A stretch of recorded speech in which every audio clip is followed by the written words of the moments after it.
evening, yeah, at the Silver Legacy Casino there. And whose idea was it to go? Dennis Hoff's idea. Well, so what? Dennis Hoff is just going through like the Reno weekly paper. He was in the audience. Goes, you're so funny. Yeah, I want to make sure you get laid. exactly. I don't know if he's a giver. He's a humanitarian. I don't know if he looked at me and thought maybe I never get laid, so he'd like throw me a Make-A-Wish or something. Joke's on him. You're. I don't know, but yeah. So then he said, "Don't worry, I got the limo here. We'll take you to the Bunny Ranch." So that night you go. That night, and you're not like a partier, so you're sober rolling into the Bunny Ranch. Yeah. It was great. And they're all lined up. And I got to say, if you're going to have a TV show where you show these, I know they're not called prostitutes on the show. Escorts, like workers, maybe partiers, maybe stunt cast. Just like throw the A squad up there. Holy shit. Yeah. That's a mangy crew. Right. I could say that because I'll never be there. Sure. If you see me at the Bunny Ranch, something's gone horribly wrong, and I'm probably really high. But the thing is that the night Airborne I was there, Air Force Annie is like 90 years old. Oh yeah. But like it's so crazy because the night I was there, Bridget the midget was working naturally, and everyone's looking at me like you're gonna pick Bridget. Like I'm like, no, I'm not gonna fucking pick Bridget. I can crush that ass like any day of the week. Like why do you go to a steakhouse to get like Stouffer's lasagna? No, you fucking upgrade. You know what I mean? That is infuriating when you're at a steakhouse and the person you're with is like, you know what, I'll have the chicken. Like, no. Like, we're at Ruth Chris, you moron. Get something. Get a steak, get it rare. They're going to get the creamy spinach. You're going to douse it in butter. It's going to be delicious. That's what you get. I'll have salmon. Appreciate it. Yeah, go fuck yourself. So, yeah, they were all just like, yeah, so you can pick Bridget. You know how to eat. You and I get it done. Me and Matty Boy go out. Benihana, we'll crush that shit. There you go. Surf and turf. Go extra butter. There you go. Nothing wrong with it. So who did you take? 2? Yeah, I took 2 because he said Carrot Top style. Exactly, Andy Kaufman style. Yeah, you just get whatever you want. Go in the back room, wrestle around a little bit. It was fun. Did you wrestle? No, I didn't wrestle. Did you have any fetish that you wanted fulfilled? Because he said anything you want. Mm-hmm. I had them. You fucked your ass. I had them give me a bath. Not gonna lie. Because I thought that'd be good. Because then if they're dirty, you know, like clean them up a little bit before. Yeah, but then you're soaking in their pube soup. Their dirtiness. You're in their dirty bath. What do you mean if they're dirty? They're fucking prostitutes in the desert where there's no area code, where there's no zoning law against prostitutes. Yeah. Like there's barely running water at that place. In my mind, it made sense at the time. A bath? You make. Did you wear water wings? I was sitting on a noodle. I was gonna say, well, I don't know what his fantasy is, Matt. Well, yeah.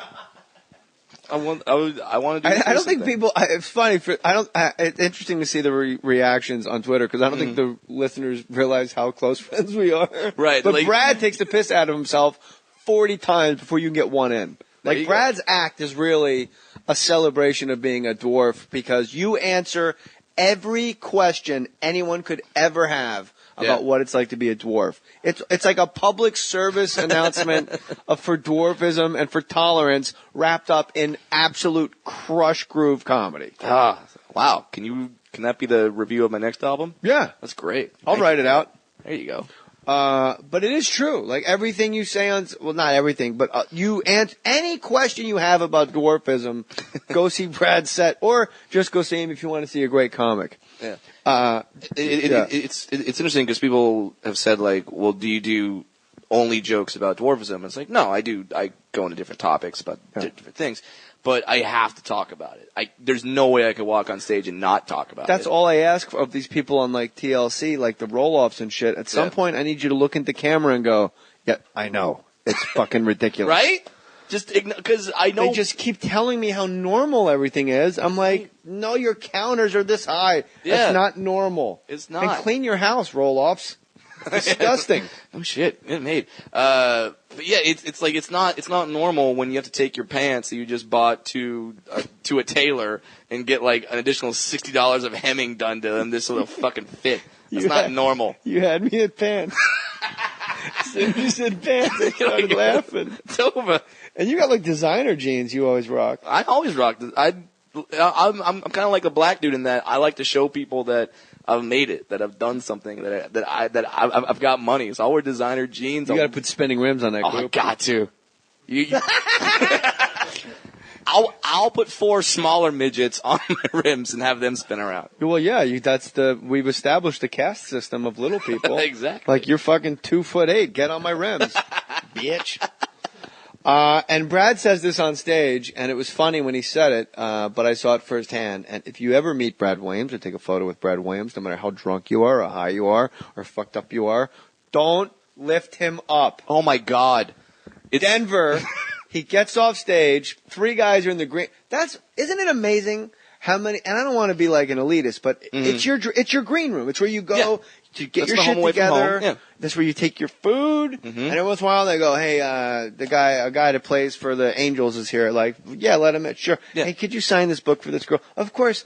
But then sometimes you're just there and you're like, who the fuck are all these people in my dressing room? Right. And then you leave your dressing room and you leave them in there to party. You're like, have fun, guys. So we're in the dressing room in Comedy Denver Works. at the Comedy Works. Yeah. And literally it's 3, they look like Norwegian guys. They're just regular white guys, but they were just very toe-heady blonde. And they go, hey, can we have photos with you guys, man? It's me, you, and Sickler, and these 3 guys.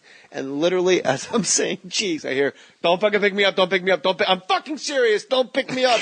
And I look over, and there's a guy he only got you like an inch off the ground, because you probably mastered dead weight at this point. I sprawl like a motherfucker. Sprawl! Wrestling, dude. Crossface! Sprawl! And he set you back down, and he goes, I'm really sorry. And you looked up at me, and I was like, I just thought that was like a gag in your act. That shit happens. People just see me and they think I want to pick up a 28-year-old man. Like you're Owen Meany. Reference for one. John Irving novel references. Owen Meany was a very tiny man in A Prayer for Owen Meany, which they made Simon Birch. Which Simon Birch had nothing to do with Owen Meany. Oh, okay. But he's the Christ figure in the book. All his words are in capitals because he has to yell everything because he can barely be heard. And everyone that meets him has to pick him up and hold him over his head. I like that I auditioned for Simon Birch and the casting people told me I was too normal looking. That was a mind fuck. Well, it's like when Ralphie says, I was too fat to play the fat guy. Yeah. Like you're just too normal looking. Yours is nicer than what he got. I guess. What do you got coming out? October dates? You got any? Yeah, actually, you mentioned Denver. I'll be back at the Comedy Works in Denver, I believe, the first weekend of October. And they can get tickets where? BradWilliams.com? BradWilliamsComedy.com, and there's links to all my dates. I'm going a bunch of places. So Denver, especially, God, best comedy city. It's so insane.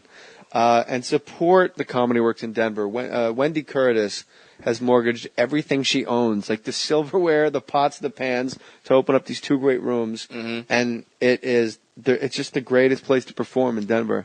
If comedians, I've told people that haven't been in the Comedy Works, especially the one in downtown, I've told comics that like, if a comedian could design a comedy club, they would design the Comedy Works in downtown. But what you can't design, which they've done, is the attitude of the people in the room, which is just bedlam. Yeah.